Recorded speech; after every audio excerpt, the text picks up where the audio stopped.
If you think Greek mythology is just a collection of ancient whimsical fairy tales about guys with winged sandals and people turning into trees, well, you are entirely missing one of the greatest psychological survival mechanisms in human history. Yeah, I mean, we definitely tend to sanitize the ancient world. Oh, for sure. We take the sprawling, like, really complex belief systems of early civilizations and just compress them into neat little boxes. Right, so they fit into our modern understanding of fantasy. Exactly. But when you look closely at the historical context, these myths are anything but bedtime stories. Mhm. They are really the documentation of a massive human intellectual and moral awakening. And that is exactly what we are taking a deep dive into today. We are exploring the true origins and the actual psychological significance of classical Greek myths. Using some fantastic insights from Edith Hamilton's seminal work, Mythology. Yes, our mission today is to completely reframe how you view these stories.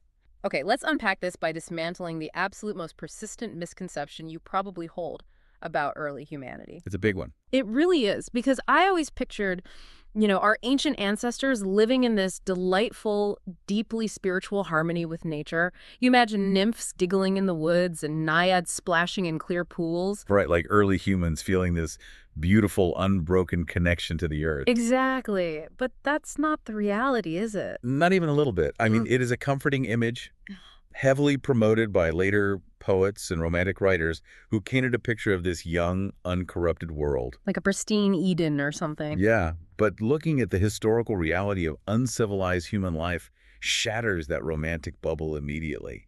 Primitive life was not a peaceful communion with nature. It was awful. It was an era defined by primeval filth, fierceness, and frankly, paralyzing terror. We have essentially put like a heavy social media filter over the prehistoric wilderness. That is a perfect way to put it. Right.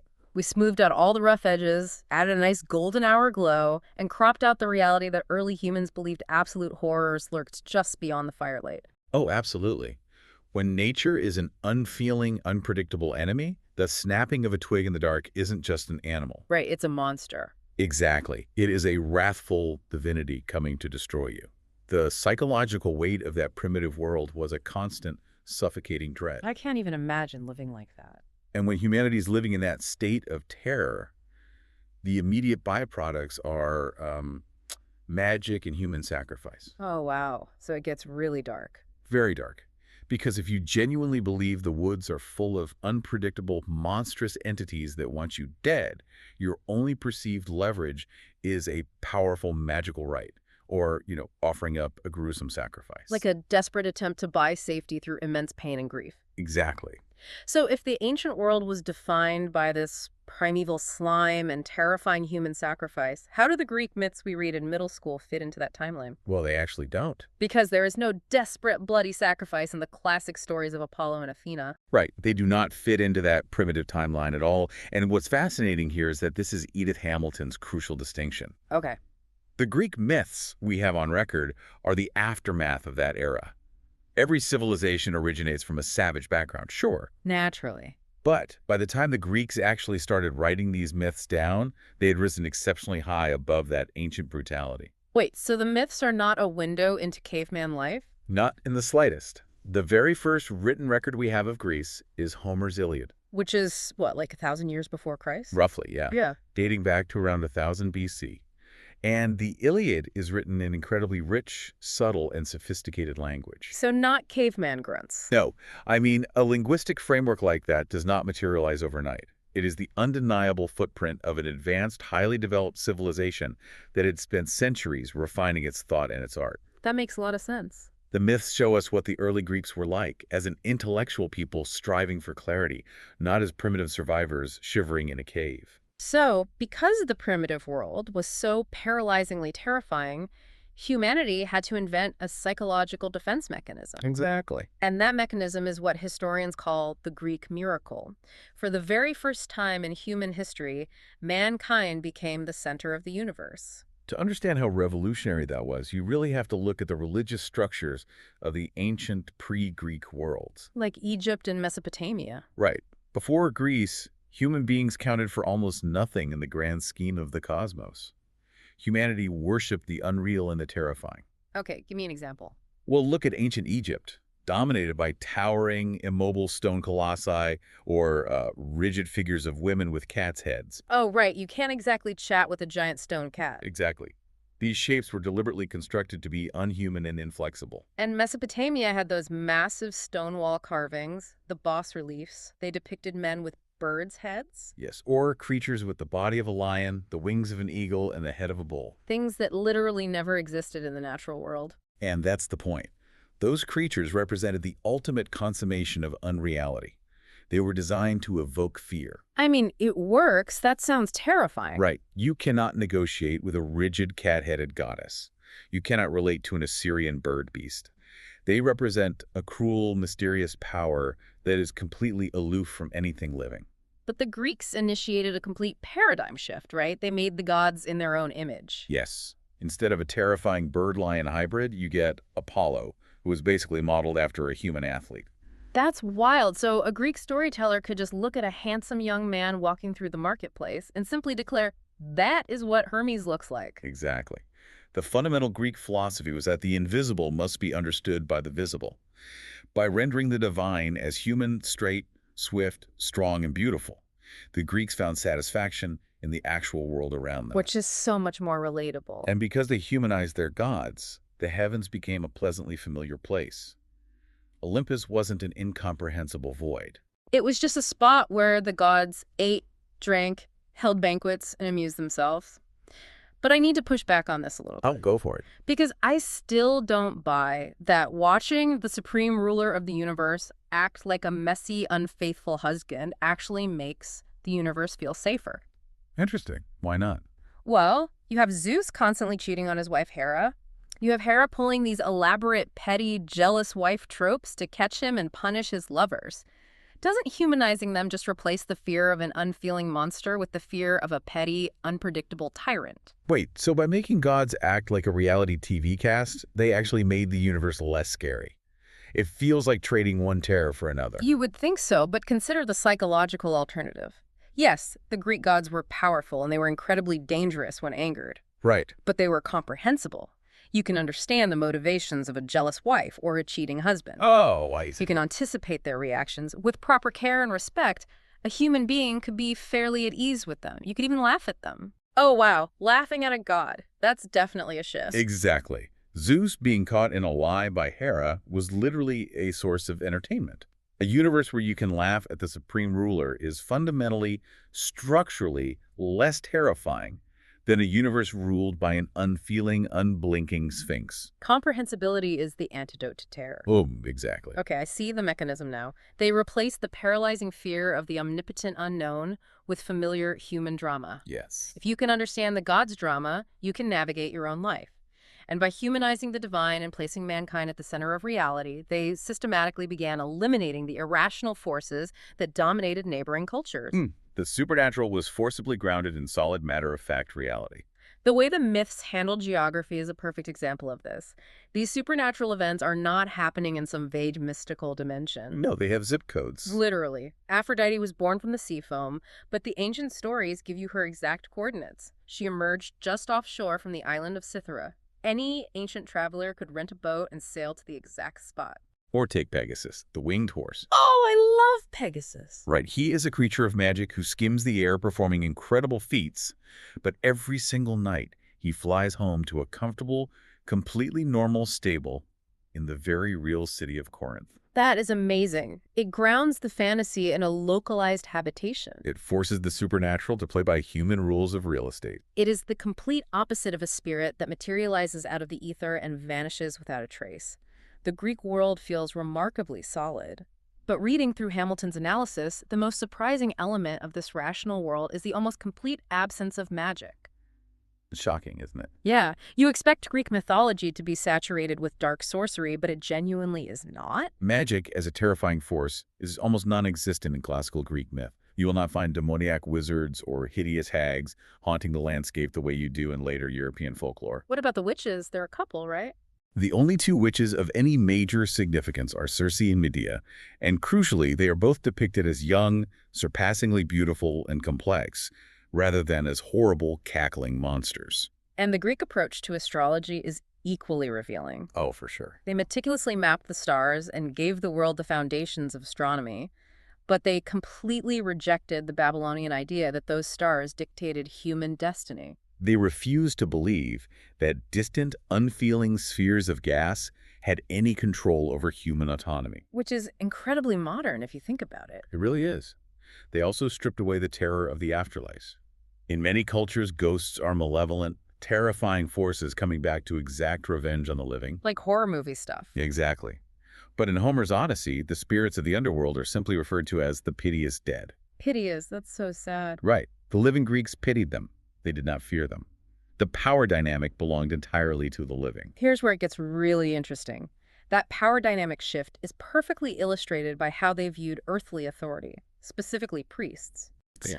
In a world defined by irrational terror, the priest is the most feared person in the room because they supposedly hold the secret to manipulating the angry gods. But in Greece, the priest had almost no real societal power. There is a revealing moment in the Odyssey that captures this perfectly. During a battle, Odysseus captures two men, a priest and a poet. Both men fall to their knees, begging for their lives. Odysseus executes the priest without a second thought, but he spares the poet's life. He spares the poet because the poet was taught his art by the gods. Sparing the poet shows a culture that values divine inspiration and beauty over magical manipulation. Nobody was terrified of a poet, but the poet wielded the real influence. They systematically transformed a world defined by fear into a world defined by beauty and human expression. But wait, if the Greek world was so intensely rational and human-centric, and they hated the terrifying unknown, why did they go to the trouble of inventing all these horrific monsters? Ah, that's a great question. The gorgons with snakes for hair, the multi-headed hydras, the chimeras. What is their purpose if they aren't meant to be religious terrors? Those monsters exist for one highly specific functional reason: Which is? to give the human hero his rightful share of glory.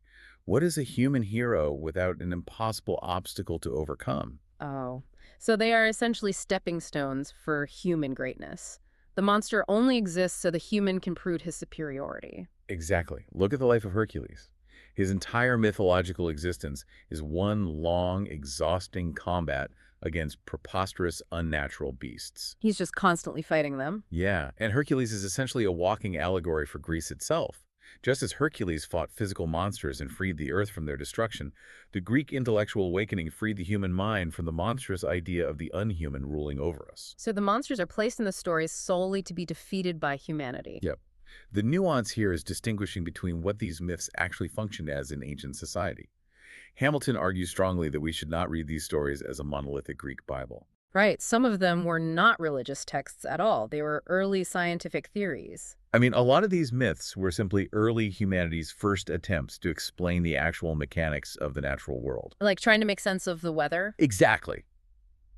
Like, why is there a sudden thunderstorm? Well, it's because Zeus is hurling a thunderbolt. Makes sense. Or, why does a mountain suddenly erupt in fire and ash? It's not plate tectonics. It's because a terrible creature is imprisoned deep beneath the earth, struggling to break free. And why does the constellation of the Great Bear never set below the horizon?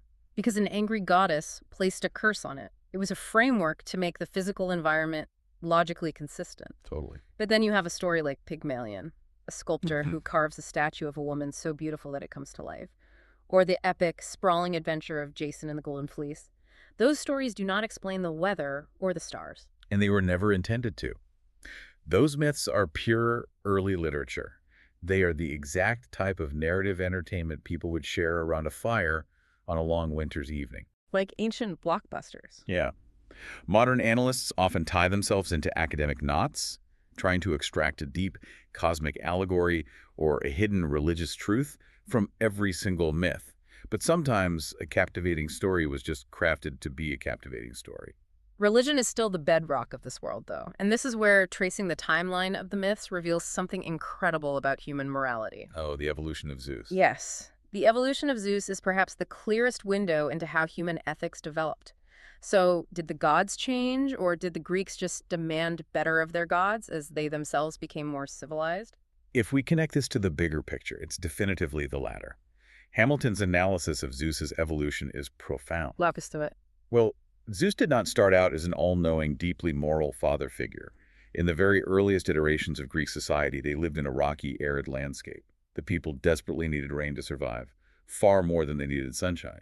So the original supreme god, the first version of Zeus, was simply a rain god. He was a practical fact of nature, devoid of complex morality. Right. Then you move forward to Homer's time, around 1000 BC. The Iliad is full of Bronze Age warlords, and Homer's Zeus reflects that society. He's basically a mob boss in the sky. Pretty much. He is somewhat civilized, and he punishes people who break oaths, but his standard of right and wrong is fairly low. He is mostly looking out for his own interests and favoring other powerful figures. The societal mechanism there is clear. The aggressive, conquering chieftains of the Iliad did not want a perfectly just, egalitarian god. No, they were strong, they wanted to take whatever they desired, and they created a god who favored strength and cunning. But as Greek society progressed, the demographics of who was telling the stories changed. Enter Hesiod. Yes. Hesiod was a poor, bitter farmer whose life was defined by grueling labor and hardship. He lived entirely in a poor man's world. And the harsh reality of poverty is that the poor absolutely must have a just god, otherwise they have no protection at all against the strong. Exactly.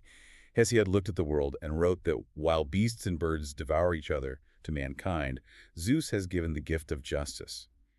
Hesiod claimed that Zeus is deeply angered by anyone who wrongs an orphan or exploits the helpless. The immense, bitter needs of the vulnerable classes were literally reaching up into the heavens and reshaping the god of the warlords into the protector of the weak. It is a stunning moral evolution, and the concept of Zeus just keeps refining itself. By the time we reach the 2nd century AD, writers like the philosopher Dio Chrysostom are describing Zeus not as a hurler of lightning bolts, but as the giver of every good gift, the common father and savior and guardian of mankind. The underlying mechanism here is that as humanity's own internal standard of excellence, empathy, and justice grew, their conception of the divine was forced to catch up. They became highly conscious of what human beings required from the universe. The literal thunder and lightning transformed into the universal father because an advanced philosophical society demanded a moral universe. So, to truly grasp this evolution, we have to talk about the keepers of the myths. We need to understand whose lenses we are looking through when we write a mythology book today. This is so important. Because not all translations and interpretations are created equal. If you pick up a standard anthology of classical mythology, there is a very high probability you are reading the work of a Roman writer named Ovid. Right. Ovid wrote much later, during the reign of the Emperor Augustus in Rome.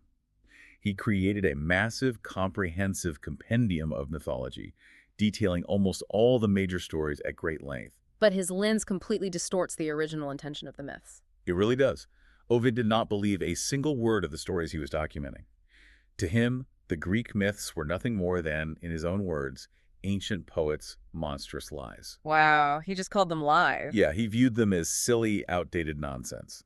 So he dressed them up with pretty sentimentality and rhetorical flourishes to make them witty and entertaining for a cynical Roman audience. In doing so, he stripped away all their deep religious and philosophical truth.